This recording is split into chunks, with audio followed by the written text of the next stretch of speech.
a nation, we are justly the people who produce these where they live.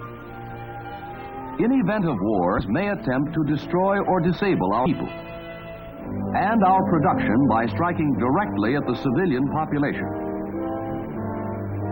Denied the products of our farms and factories, we could not wage war on any front. We can be attacked in spite of our excellent defenses. Attacks may be made in many ways, with bombs or with biological weapons. This might be one form of biological warfare. But you may have heard. There's a new poison. 1 ounce can kill all the people in the United States. Germ warfare can wipe out an entire city. Nothing could be further from the truth. Biological warfare? What do they expect me to do about it? It's not my headache. You are wrong.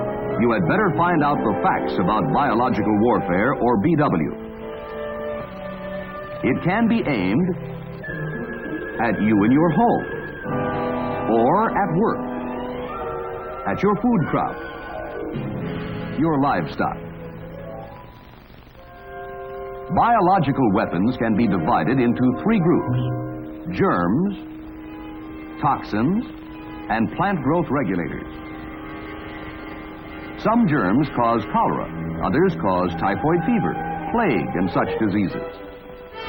Toxins are special poisons produced by other germs. They do the harm in diseases like food poisoning and diphtheria. Special plant growth regulators can destroy food crops, just as weed killer can destroy weeds.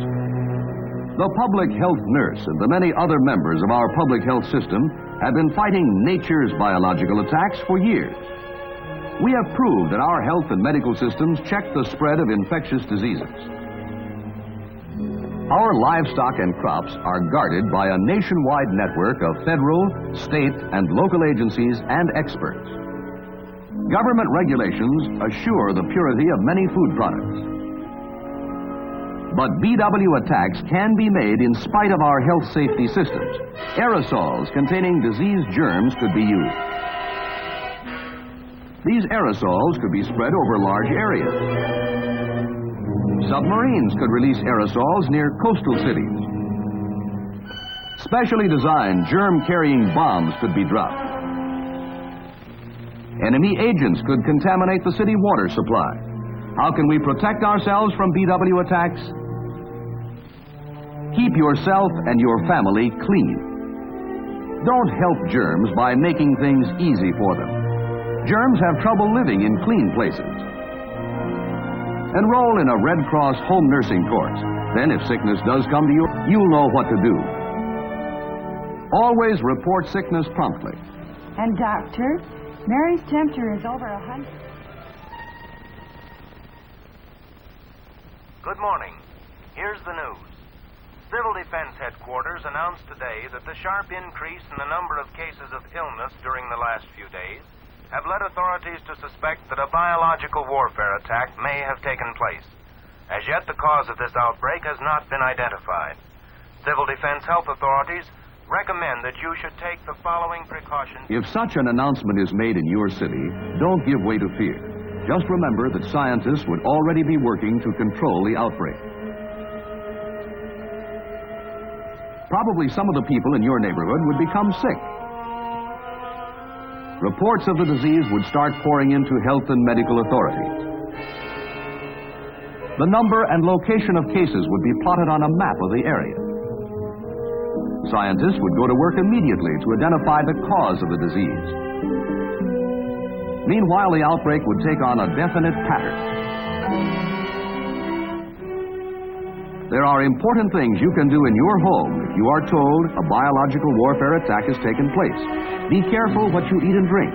Canned and bottled goods are safe, but scrub them before opening. Packaged foods in cupboards and refrigerators are probably not contaminated. Boil or cook all exposed food before eating. Water used for drinking or washing after an attack must be boiled. Wash all contaminated garments thoroughly to remove germs or toxins. If your doctor recommends sending a member of your family to the hospital, cooperate.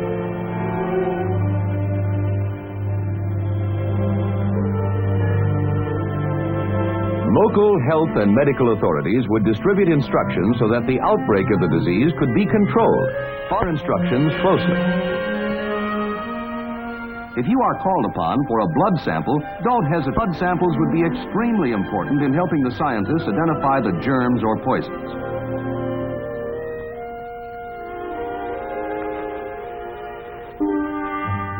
Authorities would identify the cause of the disease as soon as possible.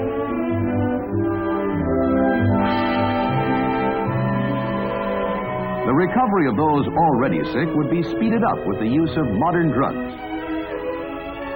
Mass inoculations might be necessary to keep the disease from spreading. This would require the cooperation of everyone.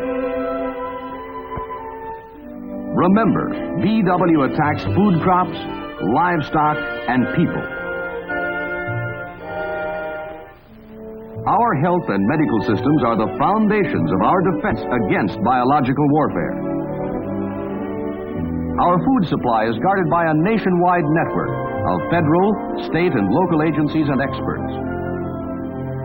If we are attacked with biological warfare, health and medical authorities will tell you what to do so that the disease could be brought under control.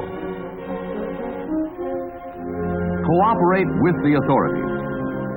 Above all, don't listen to scare talk, rumors, or myths. Get a copy of this official booklet at the first opportunity. Read it and remember it. Do your part, and we can successfully combat biological warfare.